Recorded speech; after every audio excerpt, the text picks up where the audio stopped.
Hello people, this is question time, the 2nd of November 2017.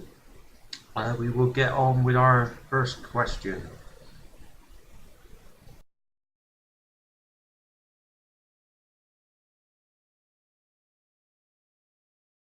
Please, Alice Miller.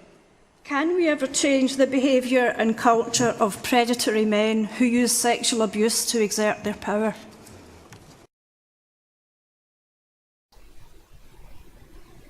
This is a very complex issue because life is very complex.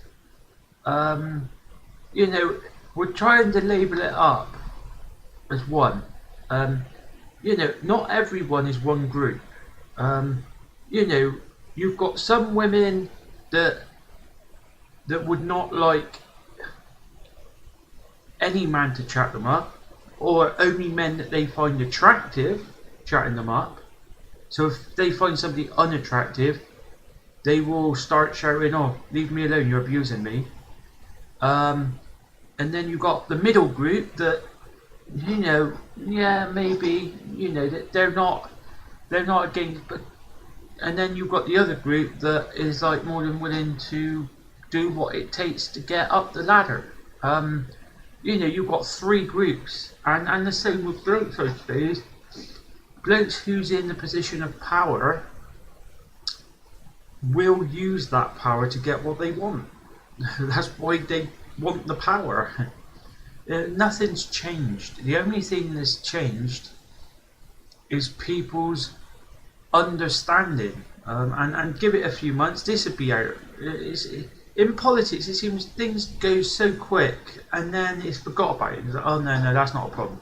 It's always been a problem, you know, because there is a minority group of women who's happy to do what it takes to get power. The same there is probably men.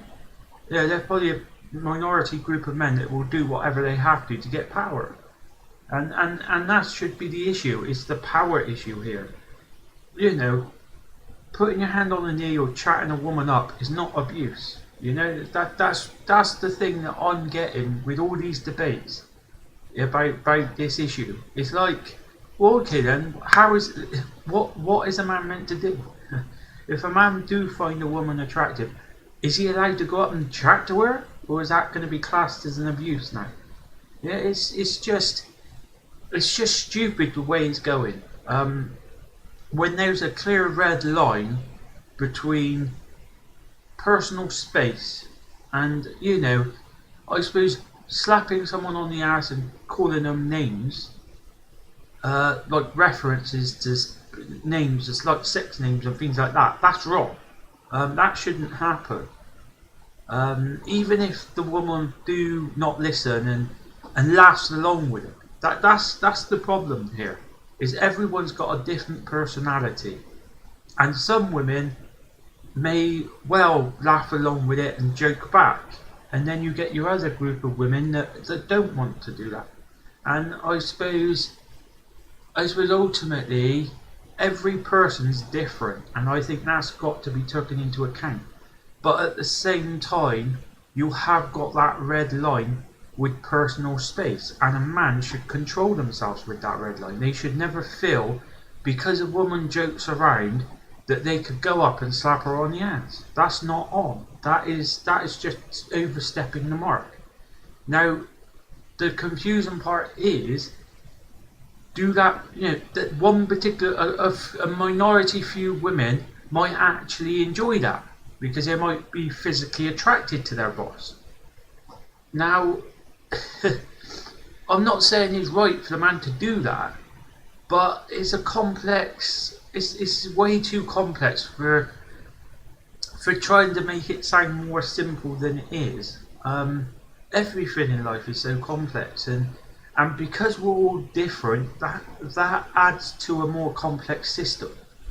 And when you try to group them all together, you can. It's impossible. Especially when you add very wealthy billionaires who's old men, and they can have what they want pretty much because they've got the money. That's the reality of it. You know, most of the populations throughout the world will never have all that money. so they will never have all that power.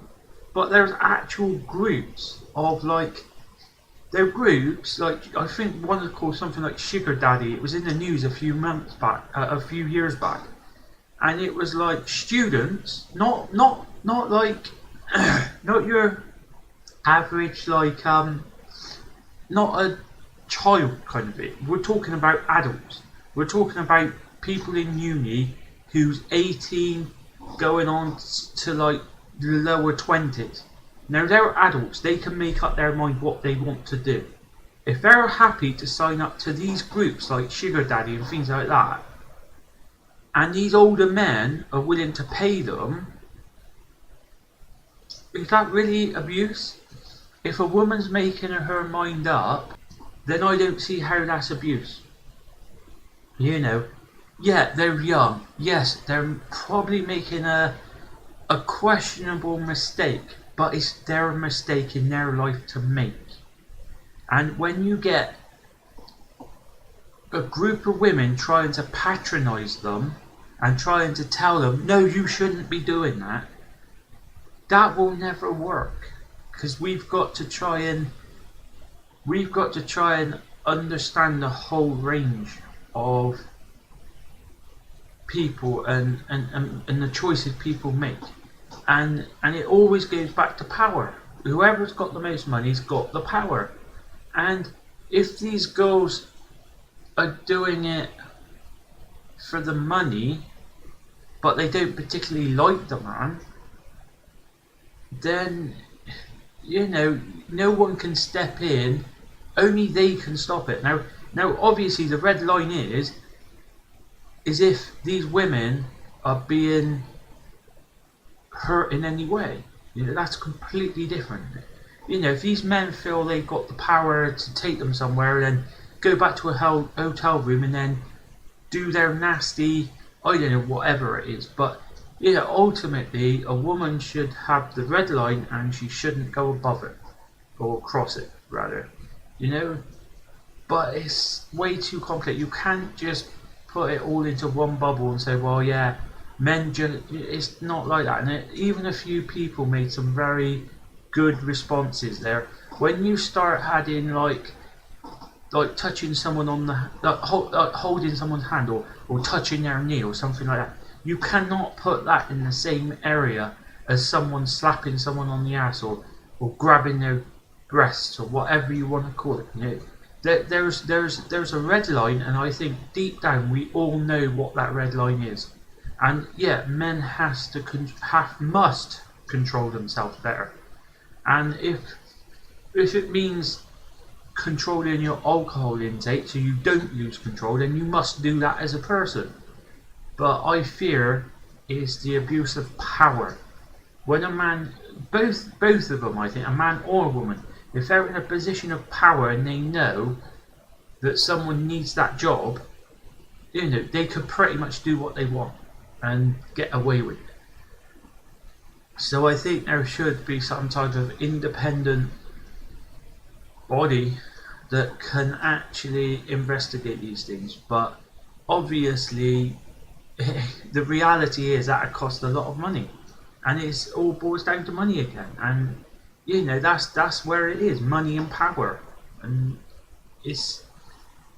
I honestly think that men just needs to control themselves more and yeah, have a laugh with a woman, but don't feel because she's laughing at a particular rude joke or something like that you've got the rights to slap her on the backside. You know, you haven't. That's going over the personal space. And I suppose you could turn it the other way too.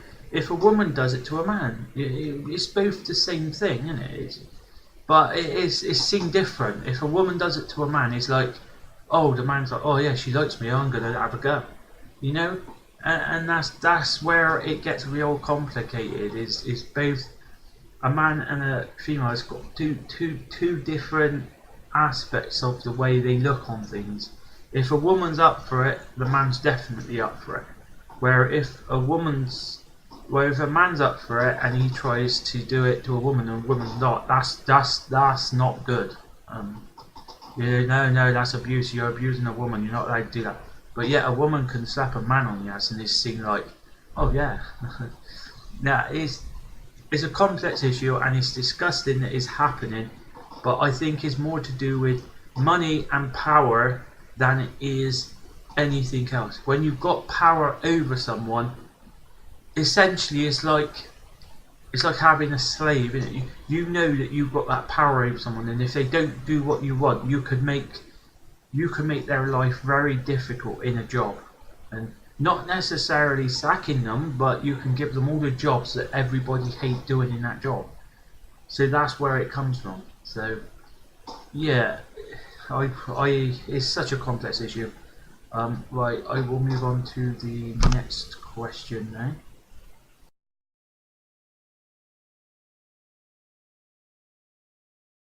Please, Alistair Bell. 8 Catalan ministers have been jailed. Does the panel agree that Spain is behaving like a fascist state? Wow. Catalan. This I don't know why the government has acted in this way. It's just guaranteeing that people would want to be independent from a government that's using force and attacking people for wanting to have a say. I think Spain has really messed themselves up here. They haven't helped themselves at all. I just feel they should have said, well, give it 12 months and then you can have your proper referendum route. I think Spain is in a very stupid position now, locking up democratic people that's been voted by the people. You don't lock up politicians that's actually gone through the system and got the votes and got into their job and into power. Locking them up and trying to say, oh well, they've been nicking money, is a very weak argument, and it's being done for one thing, to try and discredit them so they can knock this referendum independence on the head. And I don't think that's going to work. You know, sending in the police force to violently stop any type of voting was the biggest mistake you could ever make.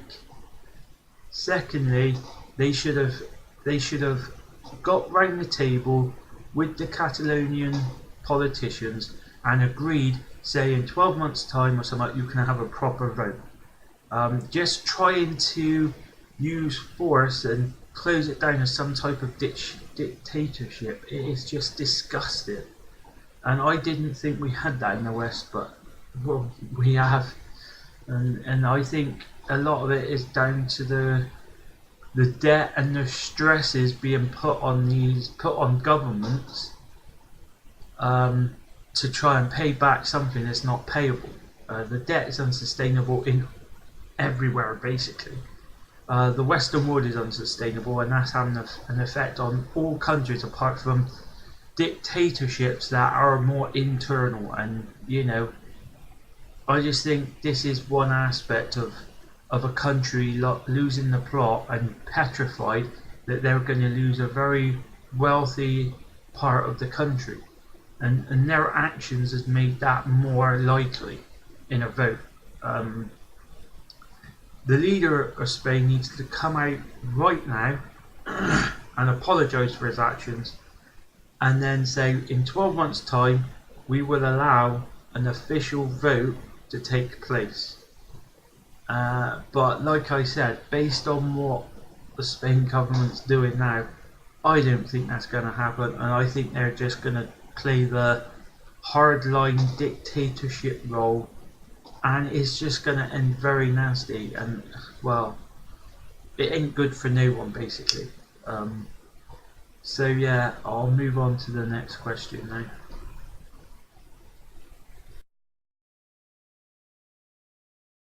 Hey, your question, please.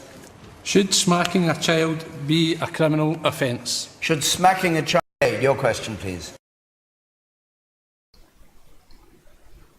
This is a... Should smacking be... smacking I think the problem we've got today is smacking a child for discipline or something like that has been pushed into abuse. You know, I'm sorry, but I feel sometimes a smack is not a bad thing because it teaches the child that hitting someone, it hurts, so they're less likely to go into school hitting people because it hurts. And the problem we've got now, because parents are being told, no, you can't hit, you can't smack, you can't do this, you can't.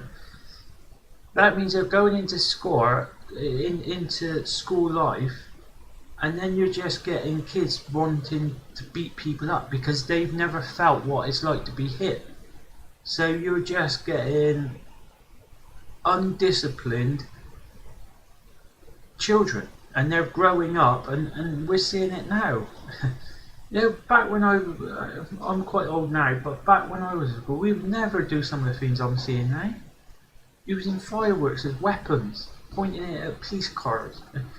The discipline comes from smacking, and when you're telling parents that you're not allowed to smack anymore, you're just creating more chaos, because smacking is is part of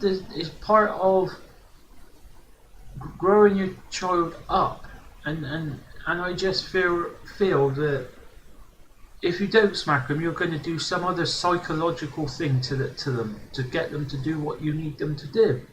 So I'm sorry, I've heard the one about making them stand up in the corner looking at the wall. How is that not psychological?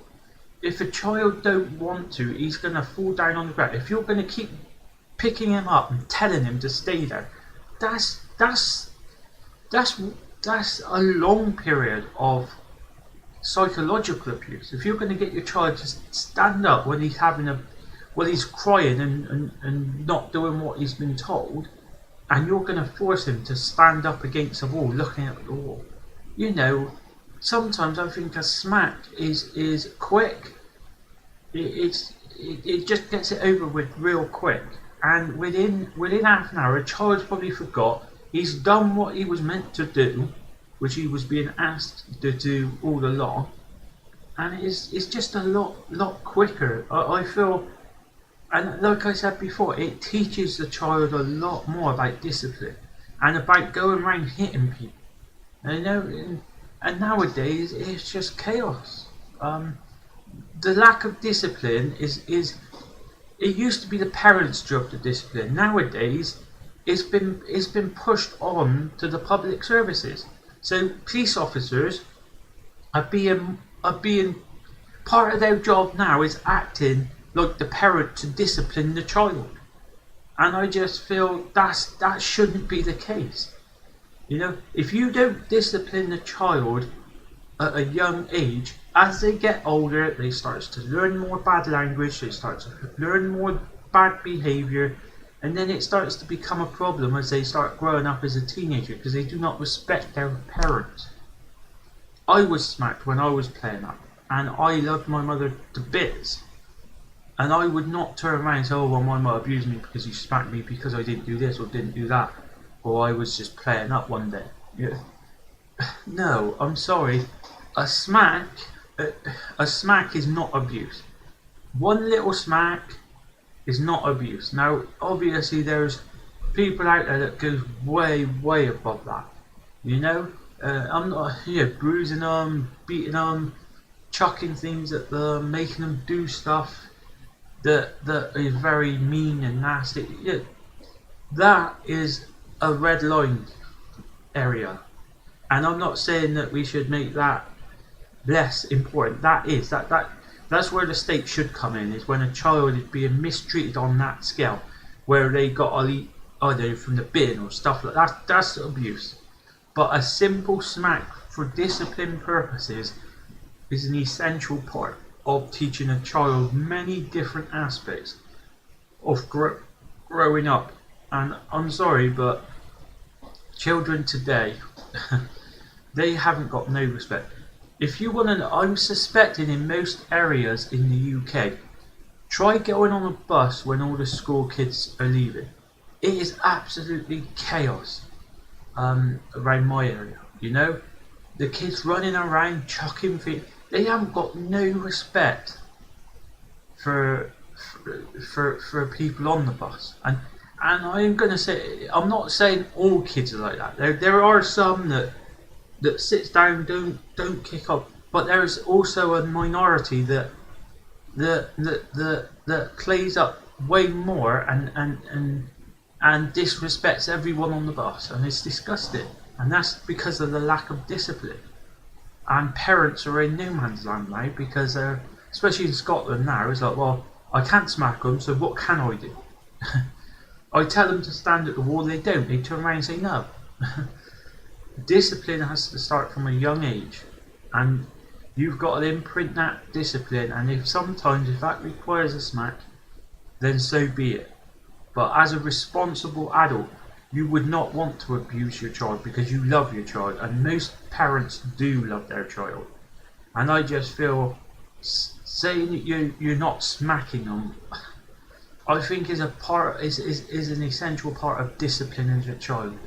And I think if you try and discipline them other ways by taking stuff off them or making them stand against a wall for long periods of time, I'm not too sure that works.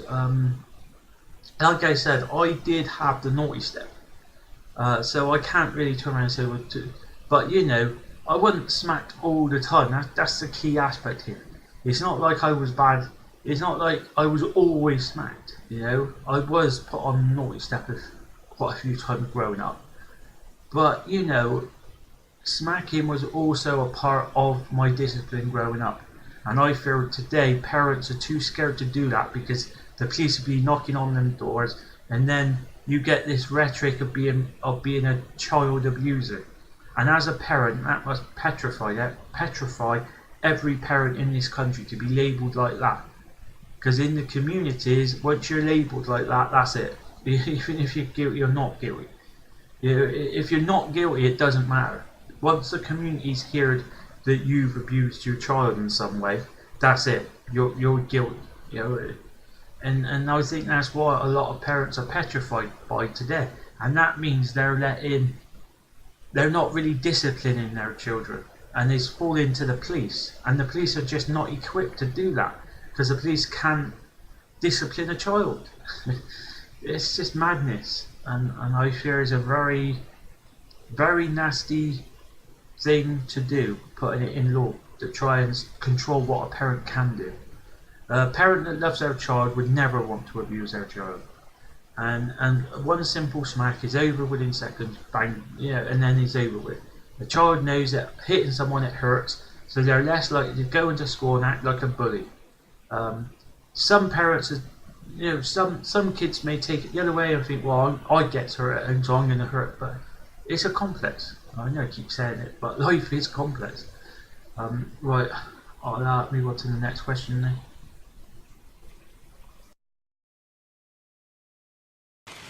Why, as a Scot, should I be in the position of possibly having to pay more income tax than the rest of the UK? And I should...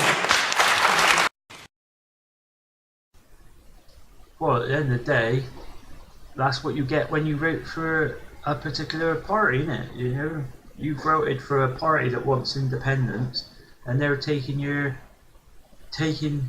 part of the country down a different road. So, you know, the one thing that wasn't explained is tax gives you public services. Now, you know, if you want to have low tax, then you're going to get crap public services. Now, obviously, if you feel the public services, what you're getting now, is crap, that's because the tax hasn't really been used before in Scotland. And now that the tax is going to start being used and it's going to go up to pay for public services, then I can't see how you can complain. You can't have it both ways, can you? One minute you want to be a separate country, and next minute you want to, oh no, I want to have the same low tax as that country. But I want the best public services. So when I phone a police officer, they comes out. When I phone an ambulance, it comes out straight away. You can't get it. Tax pays for public services to be there when you need it. And I fear that needed to go up in 2010 to help pay the debt down. But the Tory party got into power and they made sure that tax didn't go up for themselves. They made sure of that. That's one of the key aspects that they didn't want to happen, because they're all multi-millionaires. So why would a multi-millionaire in power put the tax up so they have to pay more? It's very simple, really. But the fact of the matter is, you're going to pay more tax because in Scotland they feel public services are important and they should be at a good standard. And you know, the question about are they at a good standard is a debate that the country's got to have themselves for the amount of tax they're paying. But you know, I can't see them being much worse than England, to be honest, or Wales, where you know we've had massive slashes in all aspects, public services, welfare. You know, I think Scotland has been saved a little bit from that, but obviously you've got to pay for it. You know, it's not free. And at the end of the day, I wouldn't be against higher taxes, especially for the higher earners, because it creates a community effect, and people can actually phone emergency services and it actually turns up. Rather than being told, well, it's not an emergency, you can wait for a few hours. Yeah, trying to say, oh well, England's not got high taxes, so why should I? Well, come and move in England then. You know, I personally think high taxes, well, taxes in general needs to be explained, but there's always some people that when it comes to taking money, they don't agree with it because it's their money. You can't do nothing about that. So, but you just got to remember, your taxes goes on the public services. So we get healthcare, we get fire engines, we get police, we get ambulances. You know, all the things that keeps the community going and keeps people healthy, and tax has to be worth that. And the multi-millionaires in this country should be paying a decent amount of tax so we can have that. But they don't care because they've got their own private versions of everything. So they're like, well, we're paying for our own services, so why do we want to pay for the public services? I would put such a massive tax on all privately owned stuff that they would just walk away. And then the wealthy people will be forced to use the NHS. The wealthy people will be forced to use all our public services themselves. And if they don't like it, they can sell it off to America, where it is literally, if you're wealthy, you can have one hell of a good life. If you're poor, you're living in a slum. You know, it's disgusting. And tax creates a fair community across the country, and therefore it creates a fair country. And that's what I'm for. And because of that, I'm a far right, lefty extremist. Right, I'll move on to the last question now.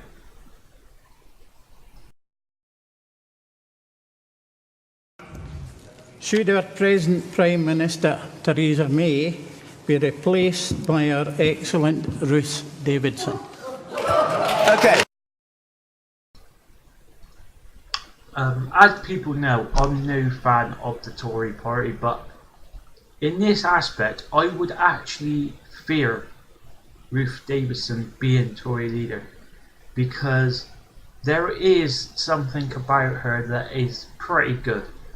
For a Tory MP, she is probably one of the, I hate to say it, but one of my favourites. You know, I would never vote for a Tory, but I would not like to see her be leader, because I do feel that she could unite the party better than Boris or any other leader at the moment. And I would fear her becoming leader. But yeah, I think she is an excellent MP, and I think she would do a great job for the Tory party. But it's a complex issue, because I'm pretty sure she would remain